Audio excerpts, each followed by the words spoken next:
This is a beautiful church, so once again, thank you to the pastor for allowing us to use this. This is really beautiful. And thank you all for being here tonight and for caring enough to take the time and listen and participate and be active.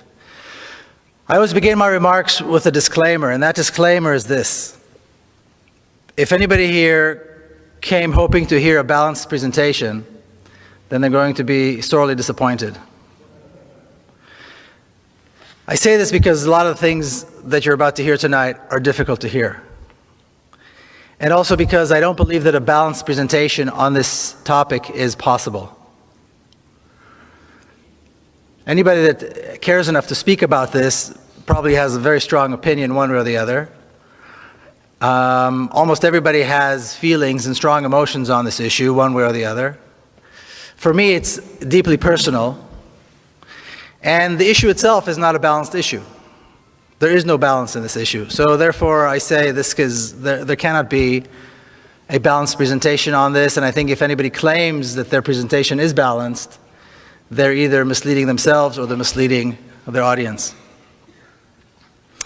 This whole issue of Israel and Palestine is covered in so much myth. And there's so much double standard when people talk about this issue. And I'll give you two examples. I don't know if you heard Bibi Netanyahu's speech at the United Nations.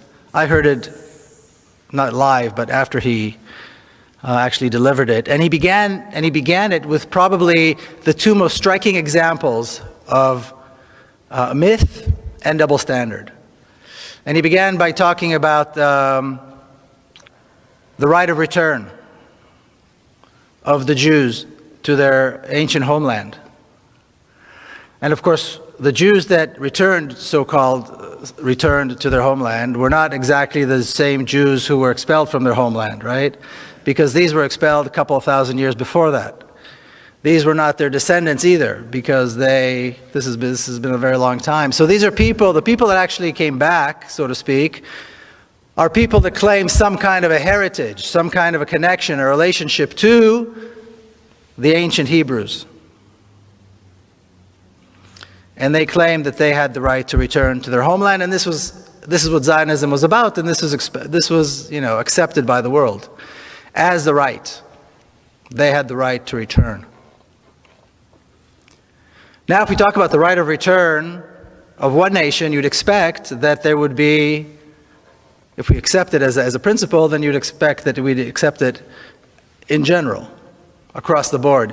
Yet when people talk about the right of return of Palestinians to their homeland, suddenly a red line comes up and everybody says, no, we can't talk about the right of return of the Palestinians. This has to be taken off the table. This is not negotiable. The right of return of the Palestinians is not acceptable. What's interesting about that is that the right of return of the Palestinians, quite often we talk about the actual people who had to leave their homes. And if they had already passed away, then we're talking about their direct descendants, people who still have the keys and the deeds to their homes, and quite often can go to the very spot where a village existed, where today there might be a highway, and will point out the mosque, and will point out the well, and will point out the door to their home. Yet they do not enjoy the right to return. So obviously, this is a double standard of immense proportions. The other thing Bibi talked about right off as he started was about King David, who reigned some 3,000 years ago, and here we are today as his descendants.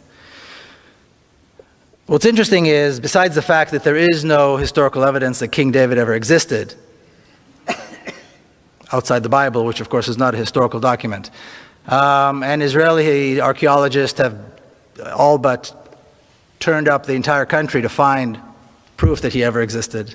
Today, as we speak, an entire town, an entire community is being kicked out of their homes and forced into exile through violence in order to prove that King David existed in a place called Silwan. It's a community of 50,000 people right outside the walls of the old city of Jerusalem.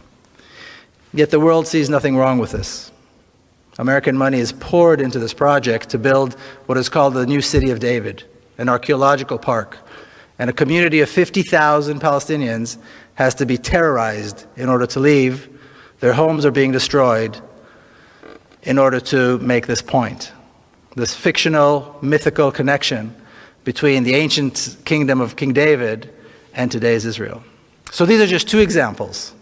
And it was interesting that Bibi Netanyahu decided to kick off his speech at the United Nations with these two things. But what I'd like to do today is just begin with a little bit of history. And if you go ahead, hit the first slide. Thank you. People talk about the fact that this conflict, the conflict in the Holy Land, the conflict between Israelis and Palestinians has been around for so long that it's really not something anybody can ever solve. It's been going on for thousands of years. People have been killing each other there forever. This is not true. And a good place to start, if we're going to talk about how this conflict began, a good place to start would be on the 29th of November, 1947. The day that the United Nations accepted the resolution to partition Palestine into a Jewish state and an Arab state. And this ridiculous map is what they came up with. Now, when you look at this map, before you even hear about the details, before you even touch on the details of this map, just by looking at it, it's unbelievable that anybody expected that this would work. And of course, this didn't even last one day. In 1947, there were two communities living parallel lives. We had the Jewish community that numbered about 500,000, maybe a little bit less than 500,000, that were expecting and hoping to become a state. And you had the Arab community, the Palestinian Arab community, of about 1.5 million people who were also in the process and had the expectation of becoming a state. Yet when the United Nations came up with this ridiculous plan, they chose to give the larger portion of the country to the smaller community, to the Jewish community, and the smaller portion of the land to the larger community. And then people said, and to this day you hear people say, see, the Arabs, the Palestinians, did not accept the partition plan, so all this is their fault. Is anybody mad enough to think that they would accept this? Would anybody in their place have accepted something like this? Obviously not. And obviously, like I said, this did not last even a single day. Because as soon as the resolution was accepted, the Zionist forces, what was called the Haganah, the Palmach, began a massive campaign of ethnic cleansing. Now, the story that we hear, the myth that we're told about 1947, and I heard it once again today, earlier today, at the Seattle Times, is that in 1947, after the United Nations finally recognized the right of the Jewish people to have their own state, the Arab armies attacked, intending to destroy this fledgling state, this young Jewish community. And this is only several years after the Nazi Holocaust.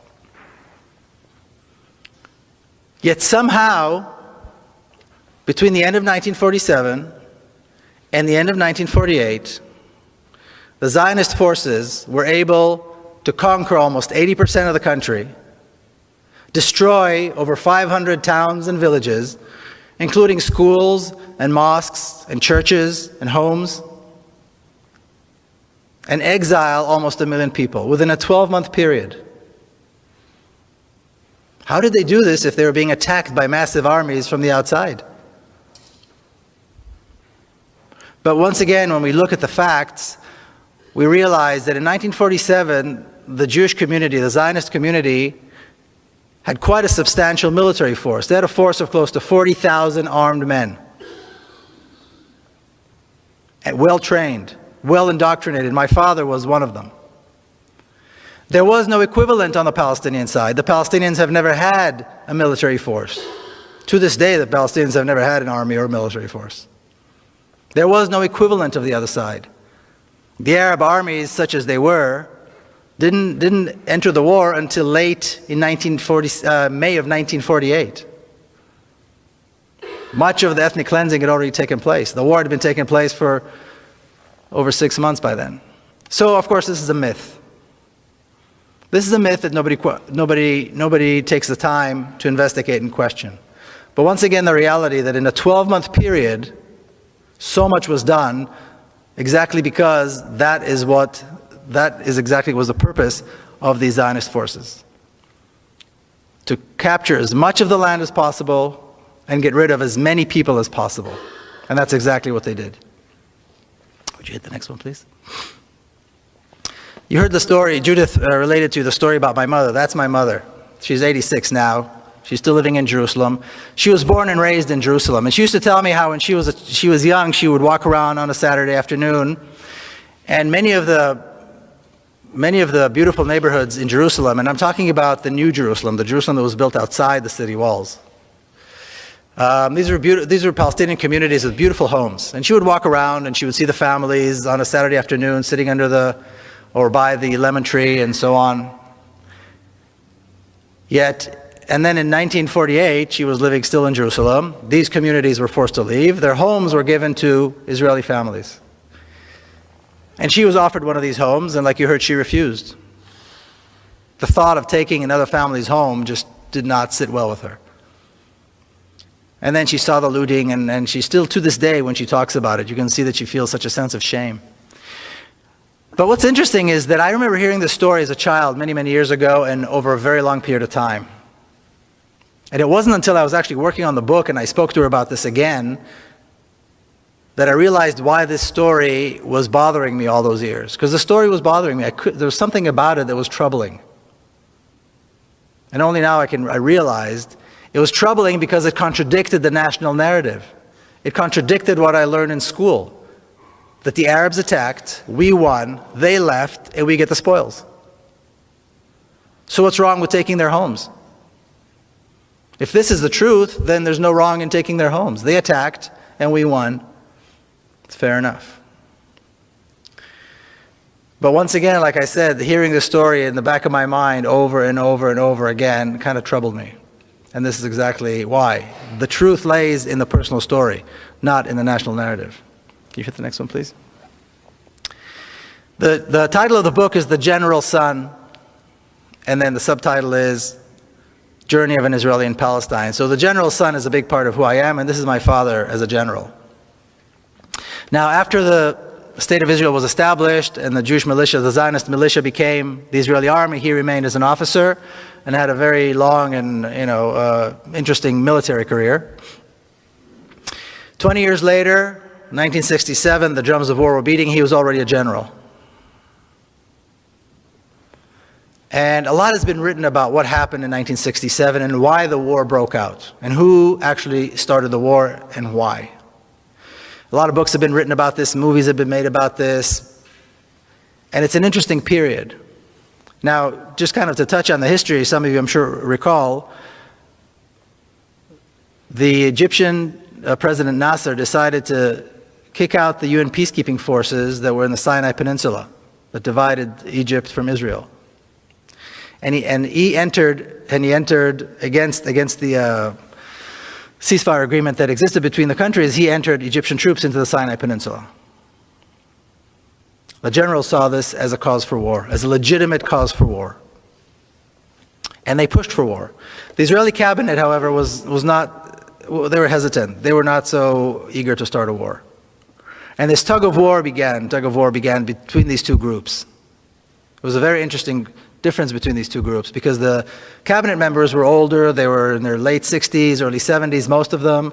They were born in exile. They came with this whole baggage of exile, of pogroms. And this is only 25 years after the Holocaust, and they carried all this, and they were worried that a war might lead to another Holocaust. The generals, however, were in their early 40s. Almost all of them were born in Palestine. Almost all of them were members of the Zionist militia in 1948. And they were what I like to call the new Jew that the Zionists wanted to create. Full of testosterone and very assertive and willing and ready to fight. And they created the Israeli army.